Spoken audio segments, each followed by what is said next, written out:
welcome to part 2 of Kilroy's deep dive on D-Day games during a special D-Day week. How about that? Is that enough D's for you? We left off with Axis and Allies D-Day, but now we're dropping down in scale to D-Day at Omaha Beach. And this might be one that you all expected when I started this deep dive. Now we're ready to talk about another fan favorite, a very, very unique design. There's that very, very again. This is a John Butterfield game, and this is D-Day at Omaha Beach.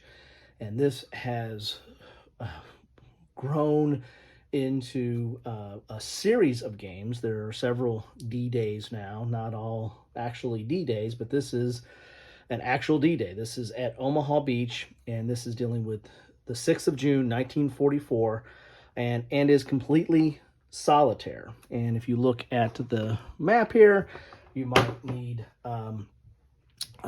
some kind of special glasses to dissect all the different colors. I mean, this is one of the most colorful maps I have ever seen. Now, what are all these colors for? Well, these colors are tied to, if you see all these different colors down here and the different colors up here, this is tied to the AI system, or the system that the Germans are going to attack your landing craft and attack your landing forces, and it's all done through this deck of cards here, and you're going to be pushing your landing craft here and then trying to hit the beach and then trying to get inland while all these different bunkers and artillery and all the German forces are pounding you relentlessly. This is a tough game. It's tough in both respects. It's tough to learn just because it's a different kind of design. I have to be honest with you, I looked at this game for a few years before I picked it up because it kind of scared me. I looked at this and I said, what is all this colors? What is going on here? And this looks very, very complex. Once you settle down and get over all the different colors and try to understand what is happening in the interaction between the cards and the different color bases and what's going on there, it's not that complicated, but it does take some learning. The good news is once you learn it, then you've got a core knowledge that you can go into all the different other D-Days that Butterfield has designed, and because and some other people have taken up his design as well, because this system kind of flows throughout. Now this one again is tough from not only to learn, as I said, that's you can overcome that, but it's also tough to play, and that one might not be able to overcome. That just depends on your skill. This deck is a mean deck, and it's constantly pushing you and keeping you off the beach and keeping you away from your objectives, which are inland. So, but if you want a very immersive and engaging D-Day experience, and you want to do it at your own pace and learn it at your own pace, then D-Day at Omaha Beach is a good game for that. And this is kind of, I would say, probably more at the company level of how you're dealing with some of the units and the like. But this is a little bit, you're starting to get into the weeds, get into the sand, as we might have it here, and you're fighting for every inch in this game.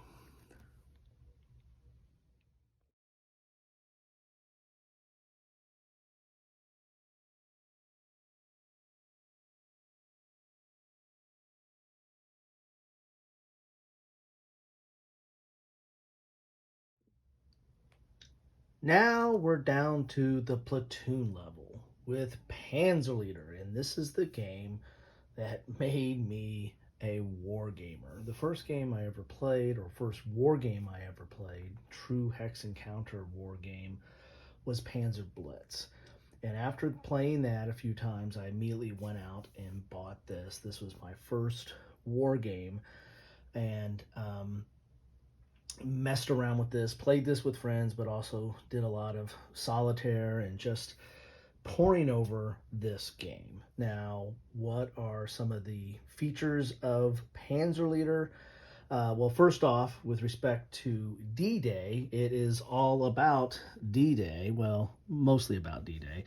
All these scenarios here are the invasion, so the first 5 scenarios. Then you get the Battle of the Bulge, and you get the Arnhem Assault, so you get Market Garden. So it covers a lot of the Western theater and during World War II. But these first 5 scenarios, you have the landings, as you can see from the water up top there. And one of the things that Panzer Blitz and Panzer Leader, kind of brought to the table, so to speak, is, the module effect. You have these scenarios. So you have these scenarios that, this here is June 6th. This is Utah Beach. This one's Omaha Beach. Then you have Gold Beach. So there's our beaches we've been talking about on my Coffee with Kilroy, at least 3 of them. But you have a modular board or geomorphic board that is modular. You can orient it several different ways and make up different maps depending upon the scenario. You have these setups for the scenario that tells you about, so you can do like a central counter mix and use some of these counters over and over again for different scenarios, but there's a different mix for each of the different forces to simulate that attack or that scenario or that battle or that engagement. There's your setup, there's your special rules for this engagement, and then the victory conditions for this engagement. So this is something that Panzer Blitz kind of brought kind of to the forefront. I mean, other games might have dealt with some of these aspects, but this system allowed you to play a lot of different modules. And so the whether this simulates Utah Beach or that section of Gold Beach, well, it's a little bit more abstracted when you come to this level, as you get a little bit deeper into this level. But the replayability and the versatility that you get with a system like that is really pretty amazing. And so it lends itself to hours of play and trying it out, different strategies, playing different sides of it, and then you have multiple scenarios that come along with it. So this is my platoon level, or the first of my platoon level D-Day games.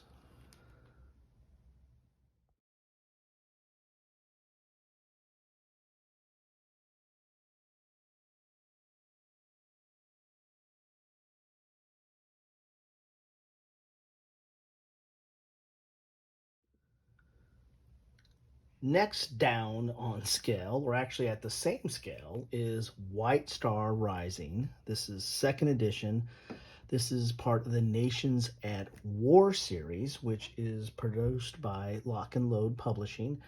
And they have several theaters in this. They have Western Front, which is this, White Star Rising. They have Eastern Front and North Africa.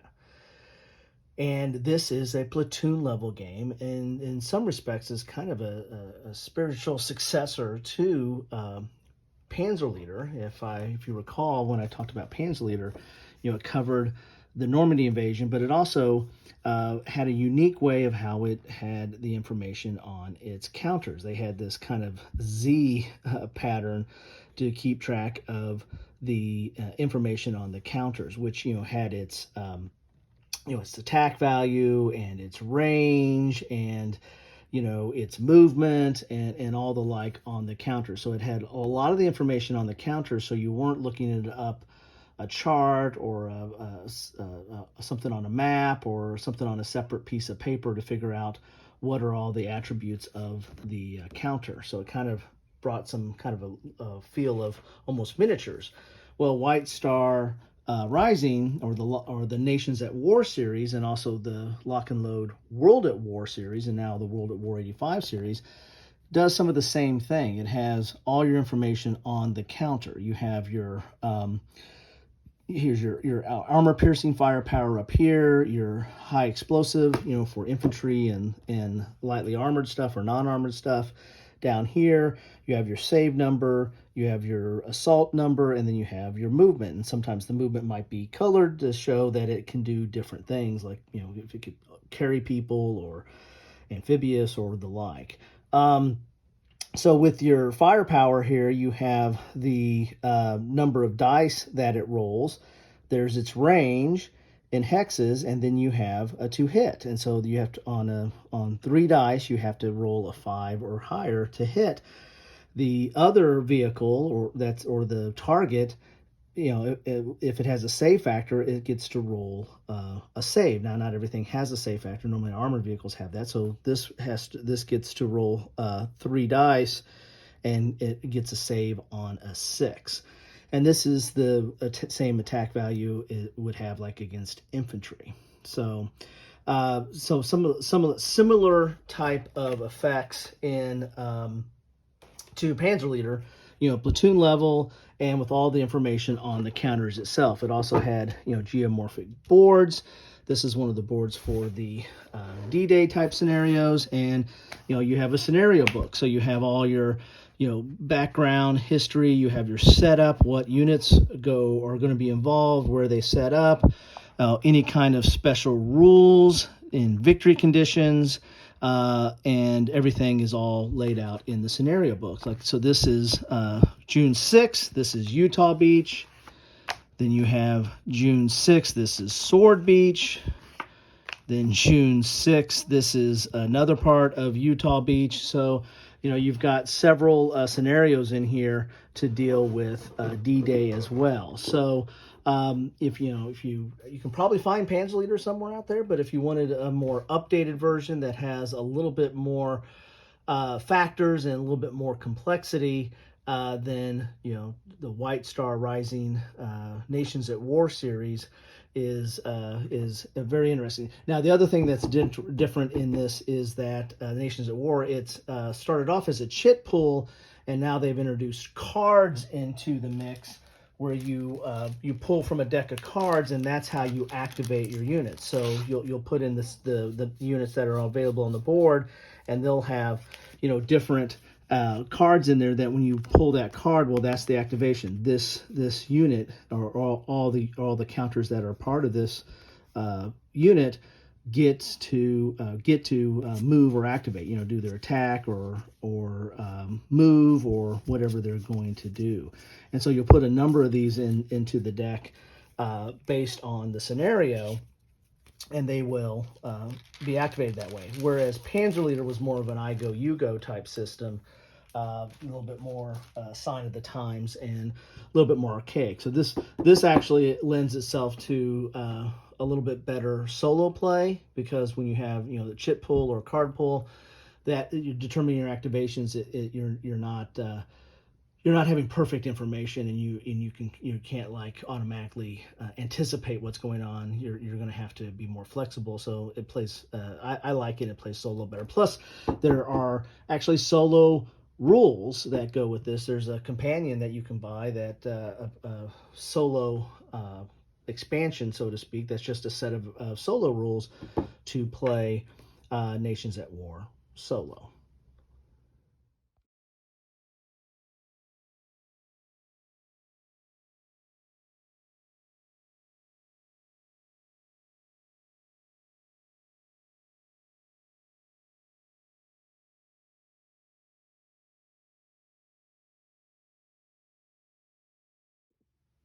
Next, as we move down in scale, is D-Day Dice. Why is D-Day Dice on this list? Well, it's about D-Day.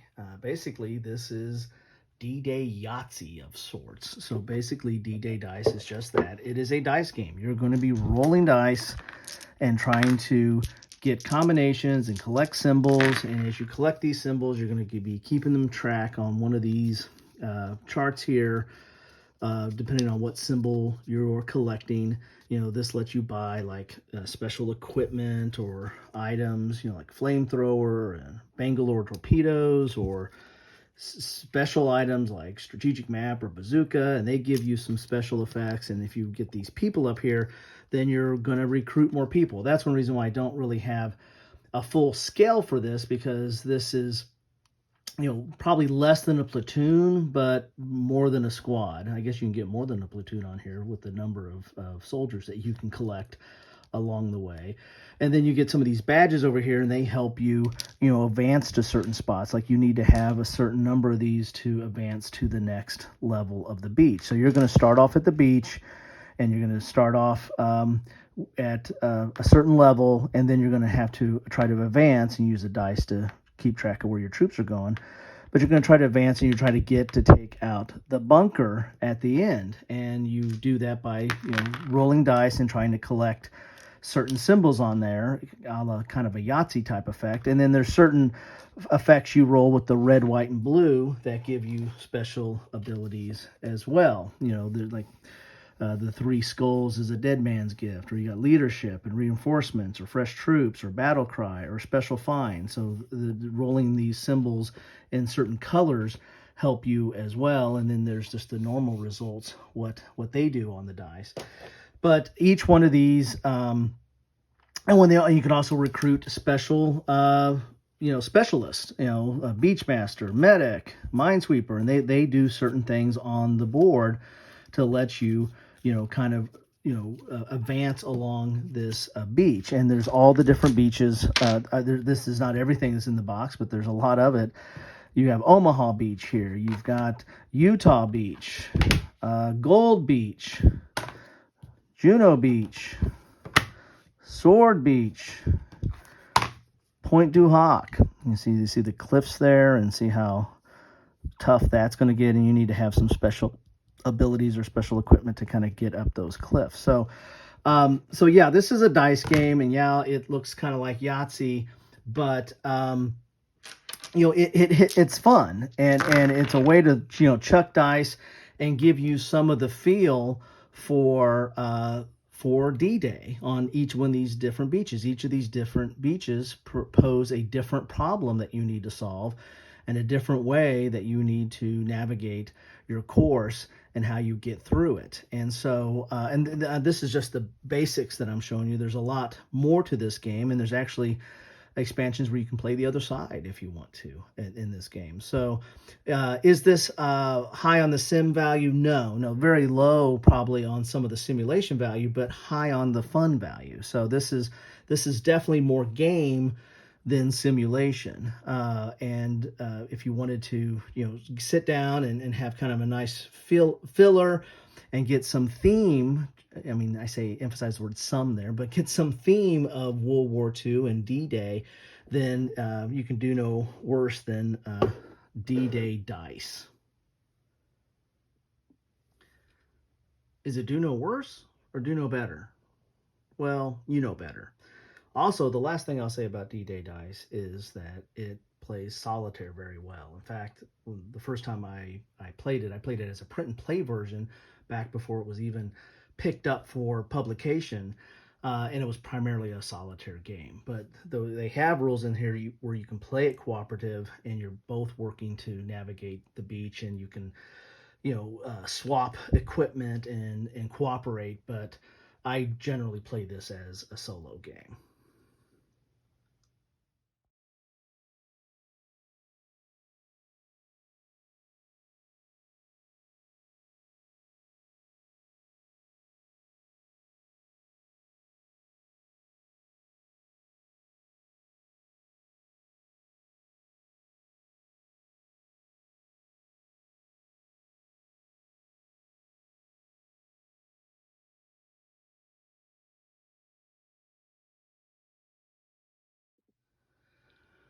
So this brings us to an end of part 2, where we started off with D-Day at Omaha Beach, which is somewhat of a company level game, and went all the way down to DDay Dice. Let's get ready for part 3. Stay tuned.